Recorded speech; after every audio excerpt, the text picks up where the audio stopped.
Brasil. Obrigada, presidente. Já que eu fui provocada, eu gosto de ser provocada, né, vou fazer umas pontuações, né? Porque a semana passada, deputado Garibaldi, eu fui na escola estadual lá em Macambira, que é escola estadual. Não, ela já está. A questão que eu quero ressaltar de novo, porque já tem os ar-condicionados, já foi feita a reforma, a adaptação elétrica, mas a empresa, a Energisa, que é responsável, está demorando muito. E depois que eu denunciei dessa escola em Macambira, eu recebi várias mensagens no meu direct de outras escolas que já estão prontas. Então, a secretaria, eu mandei um ofício direto para a Energisa. Mas é importante que o governo do estado, junto com a secretaria, pressione a Energisa, porque ela é uma concessionária de energia, para que os alunos de Macambira mesmo estavam lá, porque agora o calor, todo mundo já ansioso, achando que ia voltar às aulas já com o ar-condicionado e por negligência de uma empresa que presta serviço ao Estado, que é uma concessionária pública, tem essa morosidade. Acho que a importância da gente ressaltar, e eu vou terminar também a minha colaboração, espero muito que essas reformas, estrutura, ajudando as estruturas físicas, seja para valorizar a escola pública do nosso estado, que espero e torço, estarei aqui combatendo, que não aconteça aqui como aconteceu em São Paulo e no Paraná, que o governador está privatizando a administração dessas escolas. Primeiro começou com a reforma para ela estar em condições e acabou entregando algumas escolas para a gestão privada. Espero que isso não aconteça, que seja justamente para fortalecer o serviço público, fortalecer a educação pública. Vou dar uma parte aí ao deputado Garibaldi. Olha, perfeita a sua colocação, Linda. Certo? Isso aconteceu em algumas escolas, inclusive aqui na capital. Sim. Com relação, a Secretaria de Educação deixa tudo pronto, deixa tudo bonitinho e falta a Energisa completar a ligação. Mas isso já está sendo feito, a Energisa já foi chamada a atenção com relação a isso e tenho certeza, as de Aracaju já estão todas já ligadas pela Energisa. E do interior do estado também já começou a fazer as ligações. Então vai ser a escola perfeita. E espero que o senhor fique atento sobre essa movimentação a nível nacional, que não reforme, não deixe tudo bonitinho e entregar aí para a iniciativa privada. Bom, senhor presidente, no grande expediente eu vou falar sobre algo que é muito importante, que eu já venho recebendo também várias denúncias, de mães, familiares, de pessoas que estão em situação privada de liberdade, que é a revista vexatória. Porque na semana passada o STF, Supremo Tribunal Federal, retirou da pauta o julgamento sobre a legalidade da revista íntima vexatória nos presídios do Brasil, ainda sem previsão da nova data, e não poderemos nos calar diante dessa prática constrangedora e criminosa.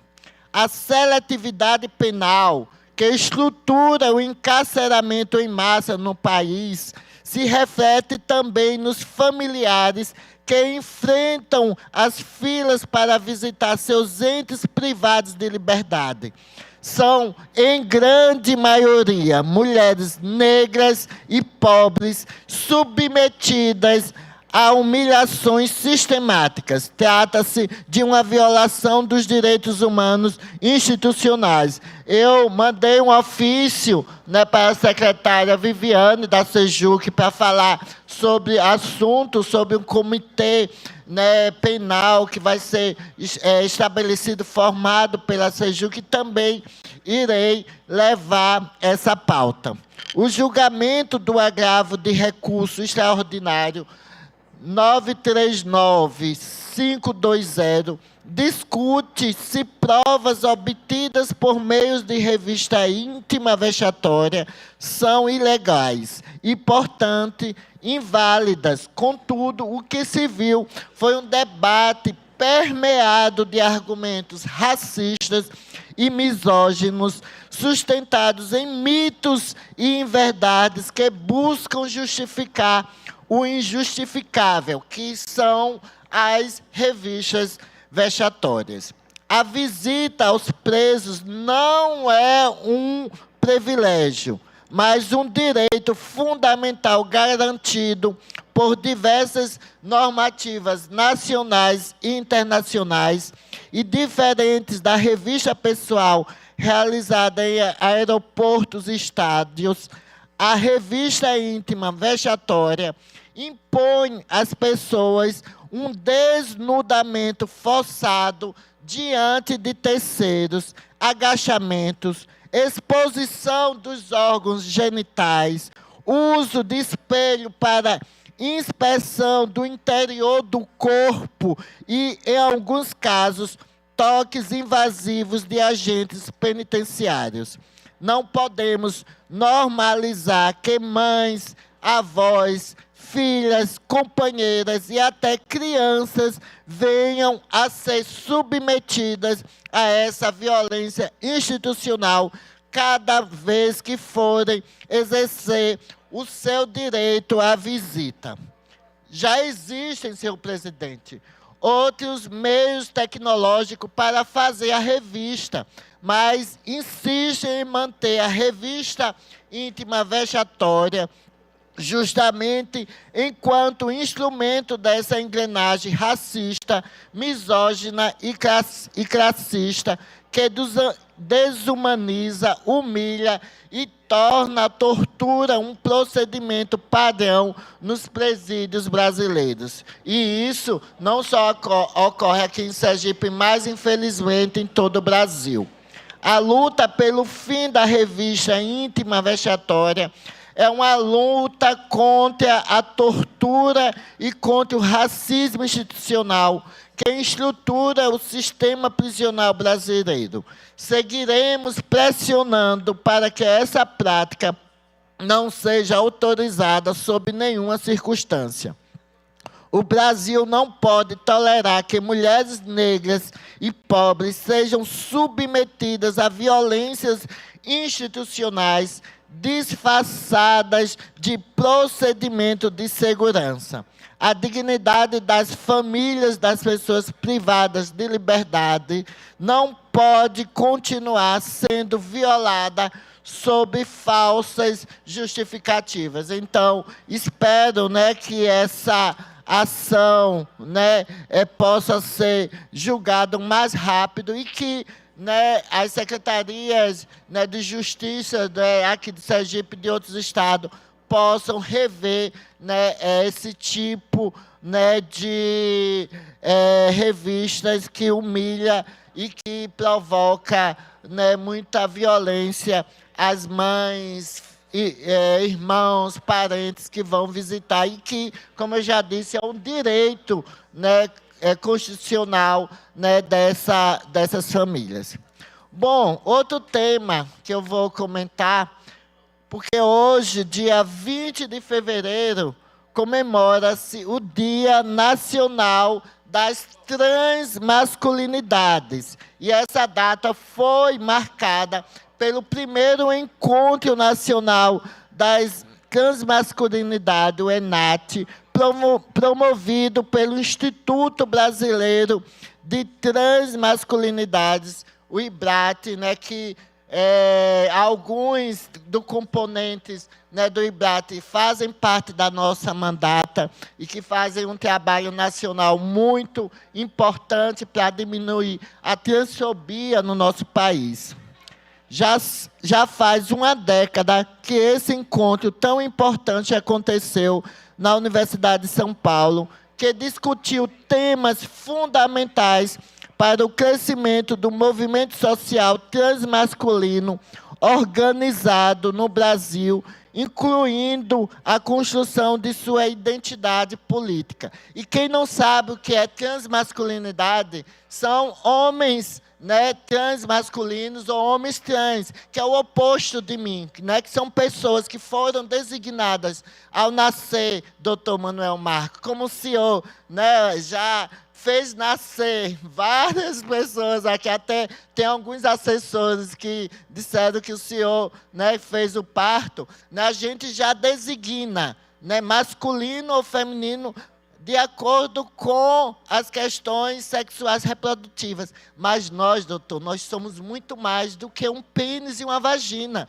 né? Nós somos uns seres humanos, somos, né, sentimento, cérebro, mente, espírito. Eu acredito, foi a espiritualidade, Carminha, que me fez me aceitar quem eu sou, porque eu nasci numa família cristã, né, católica, que dizia que era pecado, e eu tenho certeza que nenhum Deus, nosso Senhor Jesus, ninguém vai condenar por você ser quem você é, que você esteja feliz, que você esteja bem, né? E não, eu acho que o pecado maior é você forçar, violentar uma pessoa a ser de um jeito, se relacionar, se apresentar, se vestir, se sentir bem, ou amar alguém que a pessoa não sinta desejo, não sinta vontade, ou não se sinta bem. Isso, na minha visão, que é um pecado, né? Você violentar, exigir,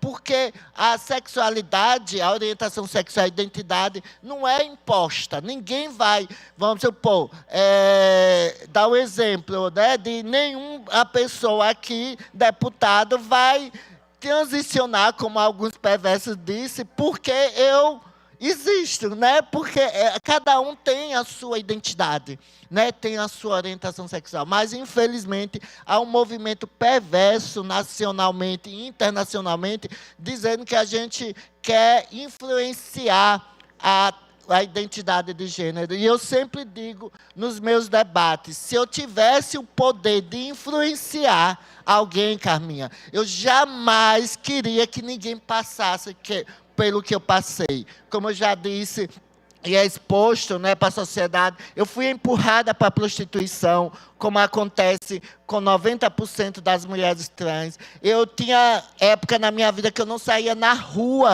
com medo de ser apedrejada, de ser xingada. Eu já pensei vários momentos da minha adolescência em, né, não viver mais, né? Pensamento suicida, porque todo mundo ali lhe atacando e você nem sabe o porquê.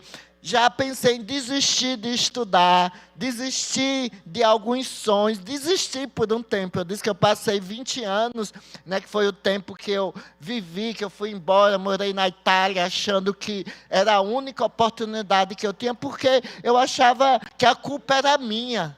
Quando eu percebi que a culpa nunca foi minha, mas sim de uma sociedade que desrespeita as pessoas por terem orientação sexual ou identidade de gênero, aí isso me fez com que eu tivesse consciência dos meus direitos e lutar para diminuir o preconceito. E a gente só vai diminuir o preconceito desconstruindo, porque, infelizmente, o racismo, né, que é a violência, o desrespeito às pessoas negras por causa da cor da pele, o machismo e a misoginia, que é pela condição de ser mulher, a LGBTfobia, que é a condição de uma pessoa ter uma orientação sexual, identidade de gênero divergente daquela que é normatizada, que é a homo cis, né, normatividade, bem como as pessoas com deficiência, que também sofrem por serem deficientes, e bem como, às vezes, por uma pessoa não concordar com certas questões que sofrem preconceito. Então, essas discriminações que são estruturais precisam ser desconstruídas. E a base para desconstruir é a educação. É isso que eu estou tentando falar aqui, é levar conhecimento para as pessoas antes de julgar, né, de perseguir, de dizer que a gente quer destruir a família. Ao contrário, quantas famílias não são destruídas porque adolescentes são expulsos do meio familiar? Às vezes, não é só expulso diretamente, mas indiretamente. A pessoa todo dia ali sofrendo, né, um controle psicológico, uma violência psicológica, até violência física, a pessoa acaba se excluindo do espaço familiar, como acontece o mesmo na educação e na área profissional formal. Então, o Dia Nacional da Visibilidade das Transmasculinidades é uma oportunidade para recordar, valorizar e compartilhar a trajetória do movimento trans no Brasil, que vale ressaltar que não se iniciou em 2015, vem bem antes, só que nos últimos anos a gente está se organizando, né? Porque antigamente as pessoas tinham uma visão estereotipada de mulheres trans e travesti, como se fosse safadeza, que a gente se vestia, que não é se vestir, é se identificar num gênero que a pessoa se sente bem, para busca de sexo, mas não, eu não tinha consciência, até eu fazia um pré-julgamento quando eu via as meninas nas ruas, mas eu não tinha consciência de que elas estavam ali por um processo de violência, de exclusão, de silenciamento, de invisibilidade, que fazia com que elas não tivessem oportunidade de entrar numa universidade. Eu fui a primeira mulher trans a entrar numa universidade, somente agora, em 2013. Não é que antigamente elas não tinham condições, não. Elas não tinham oportunidade. Elas não tinham outra pessoa, como eu estou hoje, né? Mestre em educação, aqui como vereadora, como deputada, e isso acaba inspirando e motivando que elas também possam ocupar, como eu acho que o doutor Manuel Marcos, né, que é um dos primeiros médicos negros de Sergipe. Né? Eu creio, eu sei o quanto o senhor influenciou para que outras pessoas também negras pudessem, né, prosseguir. A gente sabe que é desigual as oportunidades, né?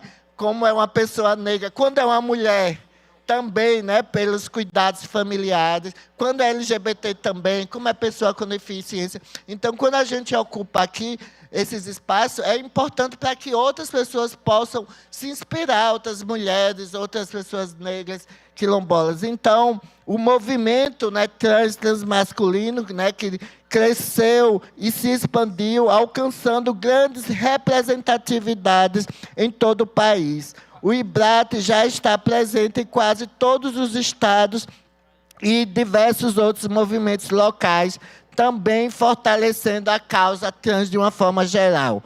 A luta segue firme e pulsante, né? Salve a todas as transmasculinidades, né? Transmasculinos, homens trans, porque, como eu ia dizendo, os homens trans, que ao contrário de mim, que eu sou uma mulher trans, né, e os transmasculinos, contribuíram para as pessoas repensar, porque antigamente achava que era uma questão ligada somente a travesti. Não, que faz parte de pessoas que foram designadas, tanto no gênero masculino, como eu, né, considerando somente o gênero, o órgão genital, como também ao contrário. Né? Eu gosto de explicar a diferença de uma mulher trans, de um homem trans, para um homem trans e uma mulher trans. Não tem aqui mais na mandata, nós temos 2 homens trans, né, que é o Daniel e a Emi, que cada um... que a diferença é o seguinte: eu fui designada no gênero, né, masculino. Quando eu me percebi como cidadã, cresci, eu não me adequei, desde o meu processo, né, de crescimento, eu não me adequava, e para eu me sentir bem, feliz, eu sentia a necessidade de transicionar. Então, trans quer dizer do outro lado. Aí a gente diz, quem não é trans é cis, e cis, né, vem do latim, quer dizer do mesmo lado. Quer dizer, Carminha, estou dando um exemplo, quando nasceu, né, eu fui de parteira, não sei se você, né, quando diz, não, é uma menina, ela cresceu, se identifica com o gênero que ela foi designada. Então, ela é uma mulher cis, porque cis do latim quer dizer do mesmo lado. E trans simplesmente é do outro, transicionou. Trans quer dizer de transicionar, de sair de um lugar para o outro. E cis permaneceu. Então, na minha visão, doutor Manuel Marcos, a única diferença é essa.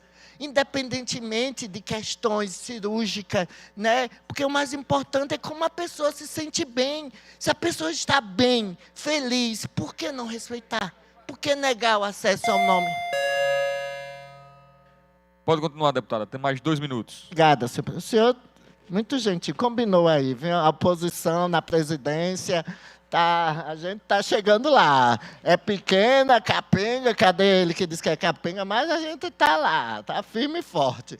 Sim, então é importante que as pessoas saibam isso. E outra coisa que é fundamental saber é a diferença de identidade de gênero com orientação sexual, que são coisas totalmente diferentes. Eu estou falando isso aqui porque, infelizmente, algumas pessoas, sabe, Carminha, no final do ano passado foi votado um projeto justamente para fazer a diferença de orientação sexual e identidade de gênero, para que nós, pessoas trans, pudessem também ter a garantia de direito e proteção na Constituição do Estado. Mas, infelizmente, por causa de 2 votos, a gente não conseguiu aprovar. Doutor Manuel Marcos não estava aqui, e era algo que só iria isso constar de que nós, pessoas trans, fazíamos parte de um grupo que o Estado ia garantir proteção e direito. Era só isso. E foi negado por essa casa.